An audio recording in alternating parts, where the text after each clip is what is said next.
Hello and welcome to the video. This is the first video in a brand new series. UK is back in lockdown, so it's time for another lockdown build. Now last time I made a mini drag, and thank you to all of you that voted for that. That was one of those models that I bought in, that languished at the back of the garage, and because you wanted me to build it, I did, and I'm so glad that I did. So impressed was I with that particular model, I went and then got a nano drag.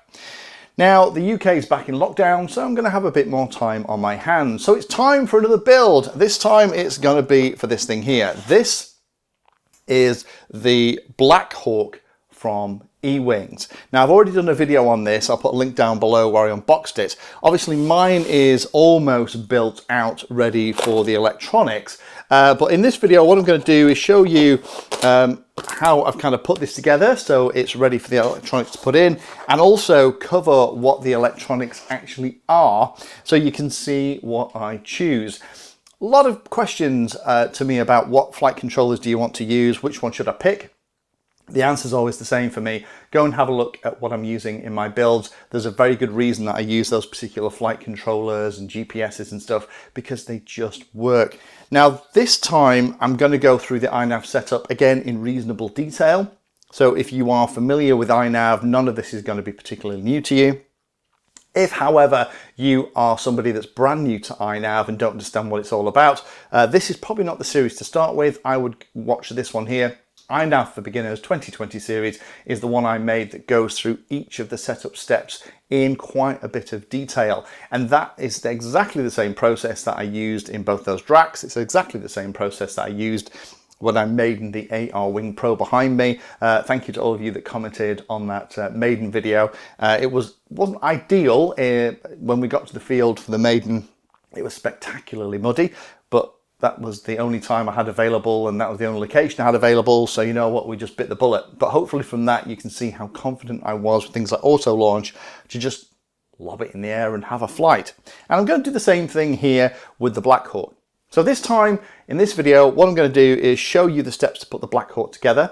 Now the cool thing is that the manual is fantastic for the Black Hawk.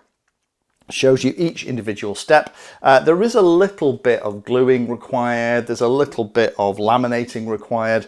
I do have a laminating video. I'll put a link below. That's going to be coming up as part of this series later. But also I'm going to go through the electronics that I pick. I picked the electronics for a very specific reason. I've got to a point now where there's a set of electronics that I am very, very comfortable and confident with in terms of the quality and reliability, and that's the kind of kit that I get. Again, links to everything that I'm going to cover are going to be down below. So first of all, let me cover the steps to put the Black Hawk together. As you can see here, I've gone for a kind of black and orange paint scheme that kind of fits with my Runcam 2 4K that I've printed the nose for. But like I said, it's not particularly tricky to put together, and the manual's fantastic. So let's cover that bit now.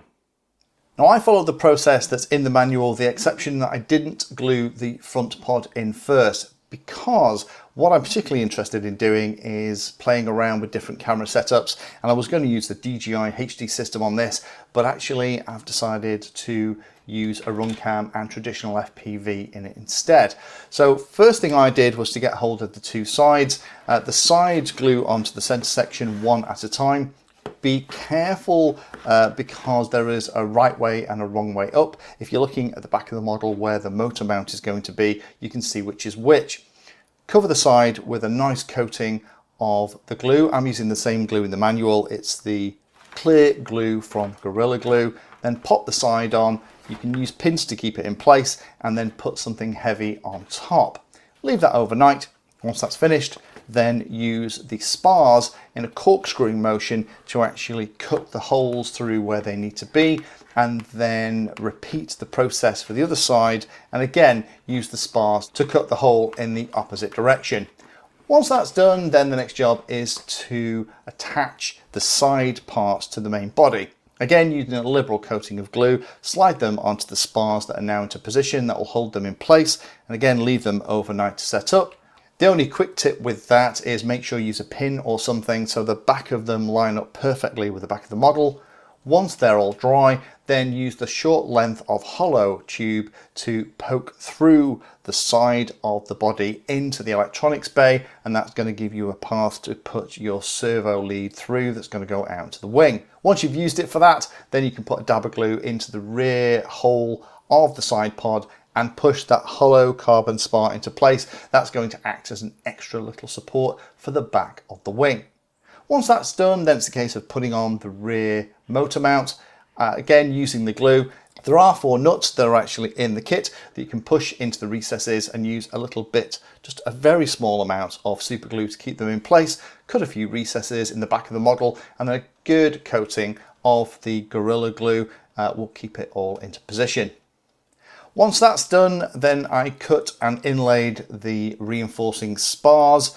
Some really nice tips in the manual for how to do this. You have to cut them to length and pop them in to provide extra rigidity. Once that was done, then I laminated both of the wings, and when that was done, I covered it in this kind of automotive carbon fiber effect wrap, and that should make the wings pretty bulletproof. So that does mean that it's ready for the electronics.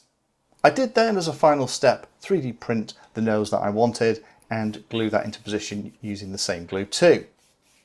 So there we have it. That's how I've got it to this stage. Lamination was probably one of the trickiest, is probably the wrong word. I don't do a lot of laminating, so it took me a couple of attempts just to get my eye back in. It's always worthwhile when you haven't done it for a while to kind of laminate some expanded polystyrene foam or something from one of the boxes that you've got some equipment in, just to get your eye back in and get the feel back. This plane, I'm probably going to end up putting some decals or something. I think I'm very tempted to laminate the bottom, put another strip of this stuff on the bottom for protection, and I'm also going to cut out, using my vinyl cutter, some decals that will actually go on top of this black. But you can see the black stuff does hide a kind of multitude of sins, and it does look fantastic. So let's talk about the electronics next, and let me go through what I've ordered. So here's the bag of bits that are going to turn into the model. Now the only thing that's missing out here is the camera and the antenna. So this is the Sunny Sky motor. This is a 2814 1000 kV motor. The guys at E-Wings are very good. The website does recommend lots of different setups. This should be, it's not an out and out screamer, but this should be a nice motor on 4S for this particular size of model. You could have a slightly higher kV if you wanted a lot more speed. Next thing out of the bag is the Maytech compass. This is the M8Q 5883, so this has both the compass and the external GPS on it as well. This is going to go in the middle of the body. I'll show you where in a second. Nice, small and compact. The compass isn't going to be needed for iNav for a flying wing. We'll see how that works, whether or not I turn it on or not. I'm going to use the same video transmitter that I used in the last build that's performing beautifully. A little bit bigger than some of the ones made for small models, but this is a really nice one, seems to manage the heat. Now I'm going to use one of the Menace RC Aero pods for the antenna, so the fact it has a little connector on here is perfect, exactly the one I need to use the Aero pod like I did in the Nano Drag. Next one is the flight controller, the F765 wing. This along with the F405 wing are just the ones that I use every time. They're bulletproof, they have loads of capacity, loads of UARTs. iNav works superbly on them, and if you're building a wing, this is kind of my top pick right now. Next thing is then the ESC.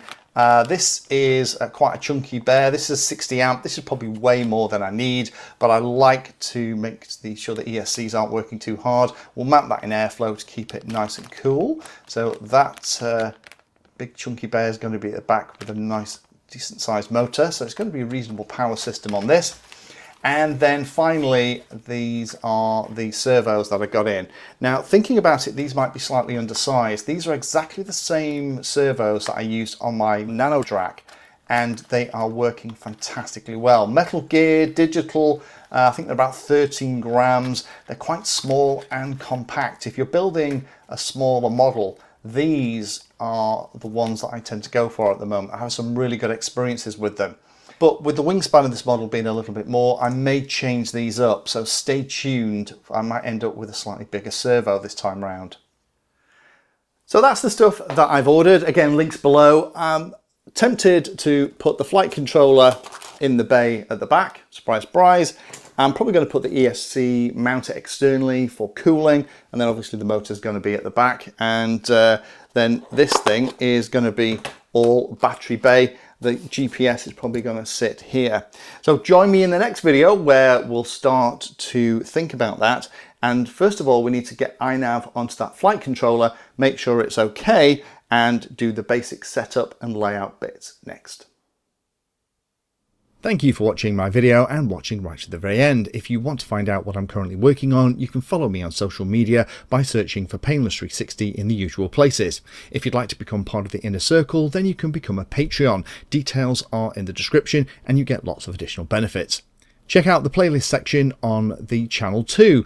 I organise all of my videos into playlists and it's called something like Introduction to or for Beginners. All of the content is aimed so that you can start at the very beginning and it teaches you that subject, starting with simple principles and moving up to teach you everything you need to know.